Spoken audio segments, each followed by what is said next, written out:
सुप्रभात बच्चों, आज हम आपके बीच चर्चा करेंगे कैरेक्टरिस्टिक्स ऑफ ग्लोबलाइजेशन, वैश्वीकरण की विशेषताएं।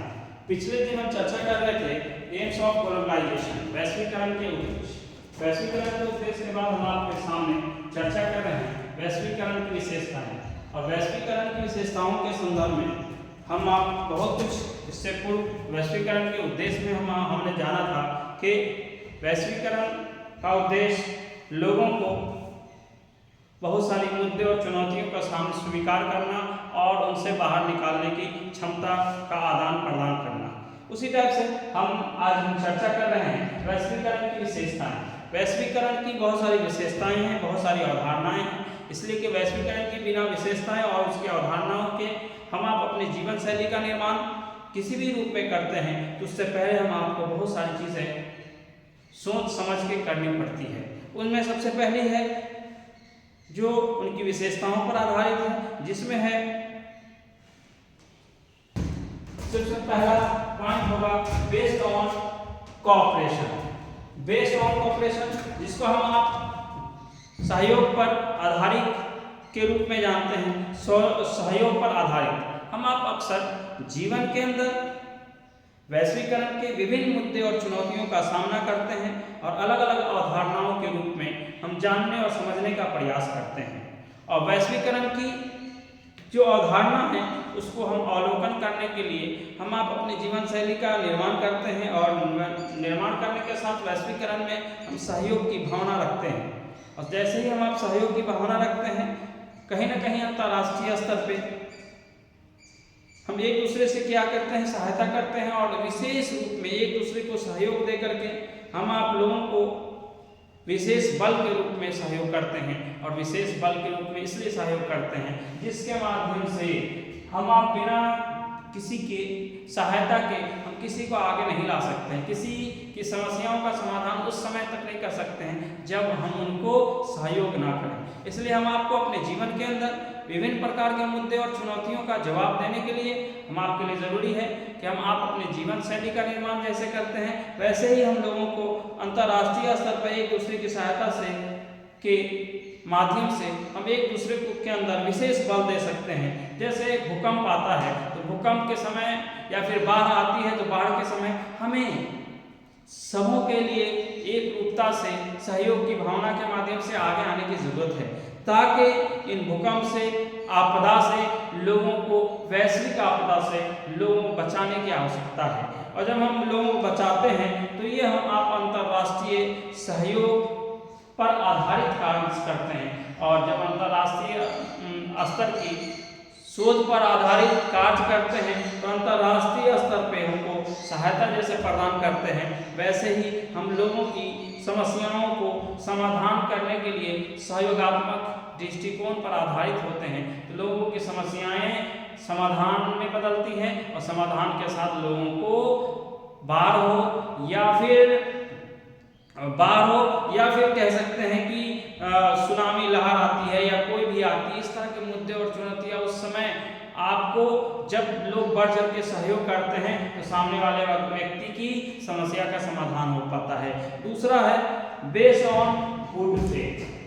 वैश्वीकरण के मुद्दे को स्वीकार करने के लिए और उसकी विशेषताओं को ध्यान केंद्रित करने के लिए हमें बेस्ड ऑन गुड फेथ भी जरूरी है कि हम आपको लोगों को सद्भावना पर आधारित कार्य करने की आवश्यकता है।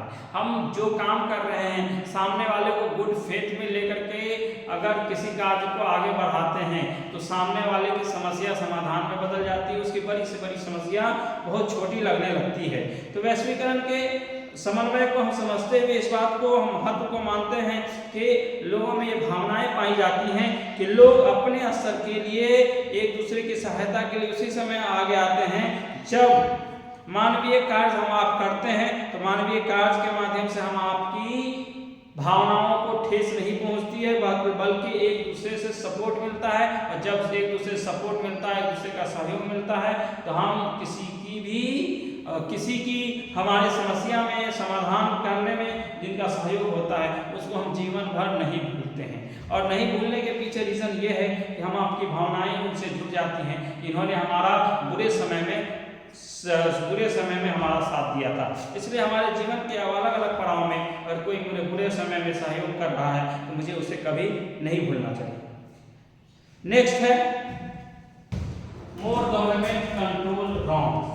मोर गवर्नमेंट कंट्रोल रॉन्ग, जिसको हम अधिक सरकारी हस्तक्षेप अनुचित के नाम से जानते हैं, कि हम आप जीवन के विभिन्न पड़ाव में विभिन्न प्रकार के कार्य करते हैं, और जैसे ही हम आप विभिन्न प्रकार के कार्य करते हैं वैसे ही हम आप वैश्वीकरण में सरकारी हस्तक्षेप की अधिकता देखने को मिलती है, जो अनुचित होती है। अनुचित बताया जाता है वो इसलिए कि प्रत्येक व्यवस्था जो है हम आपके अकॉर्डिंग व्यवस्थित नहीं हो सकती है, आत्मानुशासन अंतर्गत नहीं हो सकता है, लेकिन बहुत सारी चीज़ों को नियंत्रण में रखने के लिए ज़रूरी होता है कि हम आप उससे जुड़ें, और उससे जुड़ करके हम आप एक दूसरों की समस्याओं का समाधान करना चाहते हैं और उसको आधार मानते हैं, और हम आप किसी भी कार्य उस समय तक समझौता नहीं कर सकते हैं जब तक हम सबों का सहयोग ना हो। इसलिए सभी का सहयोग अपेक्षित होता है, और जब सबका सहयोग मिलता है तो हम किसी भी कारण को,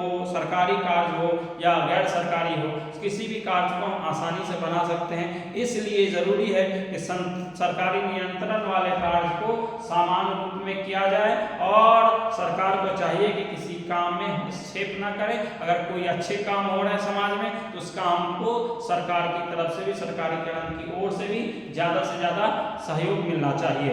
नेक्स्ट है control of development country. Next है कंट्रोल ऑफ डेवलपमेंट कंट्री।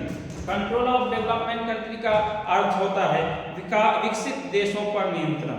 के हम आप इस बात को बखूबी जानते हैं कि हम आपकी जो विकास की अवस्था है वो विकास की अवस्था इस बात पर भी निर्भर करती है कि हम वैश्वीकरण के वर्तमान व्यवस्था में हम कितने व्यवस्थित हैं, और अगर हम व्यवस्थित हैं तो व्यवस्थित स्थिति को देखा जाता है और इस बात को जाना जाता है कि हम आप जो काम कर रहे हैं मुझे सराहा जा रहा है या नहीं सराहा जा रहा है, या लोग सिर्फ मेरा क्रिटिसाइज कर रहे हैं, मेरे अंदर कमियां निकाल रहे हैं। अगर कमियां निकालते हैं तो फिर जो काम हम करते हैं उस काम में हमें बाधाएं आती हैं, तो मेरा काम उस अच्छे काम को भी करने में संकोचित होता है। इसलिए हम आपको अक्सर विकसित देशों की श्रेणी में आने के लिए ज़रूरी है कि हमें बिना हस्तक्षेप के, बिना किसी रोक टोक के किसी भी काम को करना चाहिए। और इस बात को देखा जाता है कि यूएसए वगैरह अमेरिका के अंदर इस बात को वर्चस्व दिया जाता है कि लोग किसी काम को कितना आगे बढ़ चढ़ कर कर रहे हैं उसको प्रथम श्रेणी में रखा जाता है और लोगों को सहयोग दिया जा सकता है। इसलिए हम आपके लिए भी ज़रूरी है कि हम आप किसी भी विकसित राष्ट्र बनाने के लिए विकास के विभिन्न मुद्दे और चुनौतियों को स्वीकार करना और लोगों को सहयोग देना काफ़ी महत्वपूर्ण और जरूरी हो जाता है। नेक्स्ट है development of unity of problem solution. Next है यूनिटी ऑफ प्रॉब्लम सॉल्यूशन के हम आप अक्सर यूनिटी ऑफ प्रॉब्लम सॉल्यूशन, समस्या समाधान में एकता, क्या अगर हम आपके बीच समाज के अंदर कुछ न कुछ समस्याएं हैं उसका समाधान करना चाहते हैं तो हमें चाहिए कि अपने देश हो या देश के बाहर हो, हमें अपने अपने दायित्वों का निर्वहन करना चाहिए। हम आपके जिम्मे जो काम है उस काम को ज़रूर करना चाहिए, और जब हम उस कार्य को करते हैं तो हम अपने दायित्वों का निर्वहन करते हैं, हम अपने उत्तराधिकारी बनते हैं।